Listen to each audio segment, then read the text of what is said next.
Folktale Manipurbu tabiriba khwai pumnamakpu ehanba maktada ehakni koknona khurumjari. Channel asida nungairaba phunga wari macha paurongna chingba kaya ama pujarake. Amadi mayamna nusibiduna channel asibu like, subscribe amadi share tawbasu kawbidanaba haizari.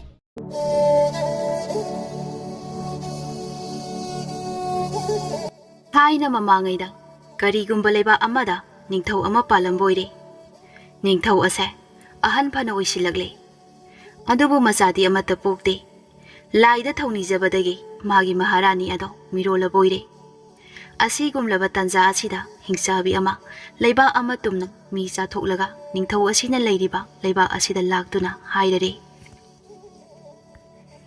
he ningthau nacha ama aingonda piyo natrabadi nangi leibaki mi tumna cha thoklagani ningthauna aigidi isa leijade hairi phare adudi aina nangona nacha ama pigani mana haye pakhang pharaklaba matamda aingonda purakduna pigadabani hairamlaga magi leifamna singma taklamlaga hingsabi ado paikre ningthau ado awa nungai ani yanana lehawi matamgi matung induna ningthau ado machanupa ani phangjarido ahal adubo numit manba kauri atonba adubuna thaja manba haina mingthole numit manba thaja manba ani duso asum chawraktuna pakhang pharakle ningthaudo hingsabi gi warning singlaktuna wabana tumba chaba khangkide asumna numit ke ani hokre nomadi hingsabi aduna khangaudana laklaga ningthauda nacha piro hairare ningthauna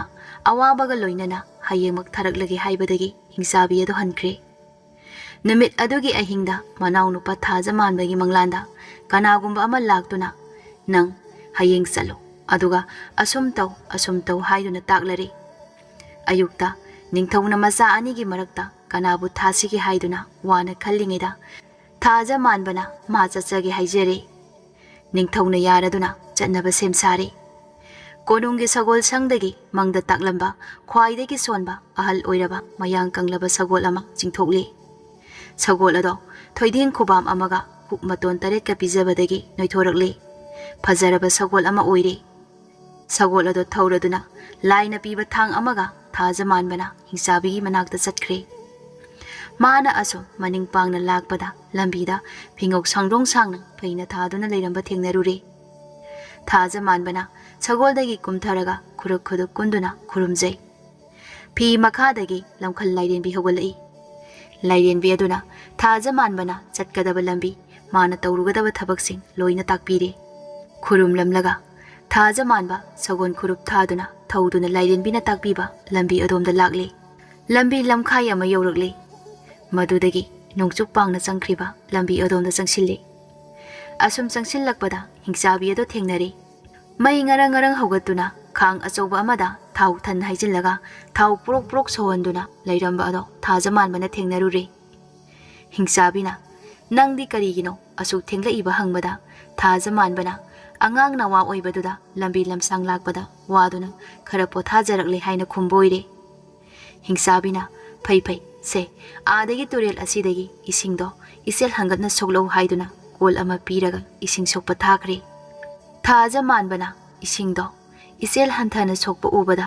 karino lale isel hangana so hairaga haina laurei thaja manbana khangdaduna tawbani warobiganu haina khumboire hingsabi ado masa sontharakle amukso lala tol ama hangana heglo haibada hanthana ma hekpo oire hingsabi gi masa ado amuka sontharakle hingsabina amukso maido tarelak hanna yeloinana koyu haibada thaja manbana oyoinana tarela koibadagi hingsabi ado siduna laimai thakta haithaduna tukre thaja manbana hingsabi ado khangi thau asaba aduda jom launa langtharamlaga sagol tongduna hanagi lambi adomda amuk lakle lambida lamkhal lairenbi amuk uknare hingsabi hatlamle tabada adudi naran khara leire madu kongnaba matam kharadang gada mawul uptuna yaw selu chalu takbirakle lamkhal lairenbi yathang matung induna thaja manbana gada mawul uptuna khungang lana lakle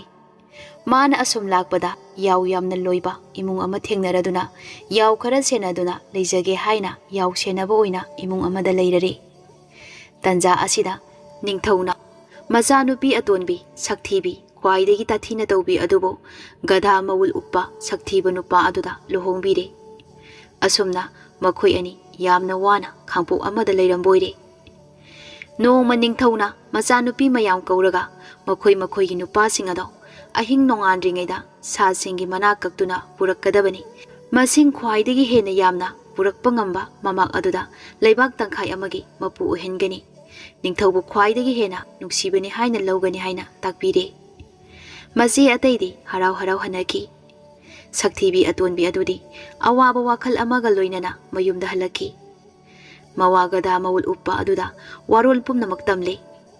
Gada mawul uppana kari amata warugano nungaina pothathu aina pumnamak phanaba singani haiduna magi nupi adubu themjille. Gada mawul uppana magi sagone thangne ani adubu thabak pangthoklunaba thakre. Mikup amagi manungda Prithibida leiriba sa pumnamaki mana ani kaktuna puraklaga ningthaugi mafamda yohonkre. Ningthau ado penbagi ngamkhai lekhidre. Atai mamaksing adudi sa amatagi mana kakpa phangdre haina pau hangatlare. Ningthauna gada mawul uppa mamak aduda magi leibaki tangkhai ama piduna ani suba ningthau oina nungaina palanki.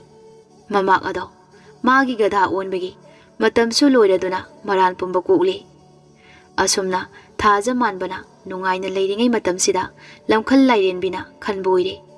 Angang aside aigi tawbiman kawrese. Aibo noma phawba ningsingdaktre. Aduna mabu khara laknaba tai. Noma thaja manbana sagol thauduna umang amagi mayada asum chatlingaida lambida phingok sangdong sangna tharambado thengnare. Mana kumtharakduna khurambada lamkhal lairenbedo saktam oina chongthorakle. Makhoi ani namnasi haiduna namnare. Mamai thangda lamkhanna ngamduna thaja manbabu makrang sekaiduna phauduna thamle. Lambi asimaktada thaja manbagi mayamba numit nganbana manawgi khongul lirakpada tawramliba mato ado ure. Mamai thangda manawni haiba khangladuna siraba manawgi damakta tengthana oiduna leirami. Tanja asida lamkhan lairenbi thorakle. Lamkhanna haire. Ehe numit manba nanaw ase tawbiman khangdi aduna khara warakpani. Asi hairaga thaja manbabu hanagi matawgumna amu hingatlale. Lamkhal lairenbibu khurumjaraga masin manaw ani ado thaja manbagi maku ningthaugi manakta lakle. Aduga wari wakhong pumnamak maku ningthaudo hangatjari. Ningthau ado harawbagi ngamkhai lekhidre. Awong awon ningthina piraduna raj kainaga loinana thaja manba numit manba masin manaw ani ado maraibakta halakle. Ahal oiraba masa kainabagi maisa langluraba ningthau ado mamai thangda masa aniga loinana nungaina panki boire. Tawbiman khangdaba haiba se khwaidagi phattaba lamchani. Thaja manbana tawbiman khangludabadagi lamkhangi mafamdagi awaba nangluki.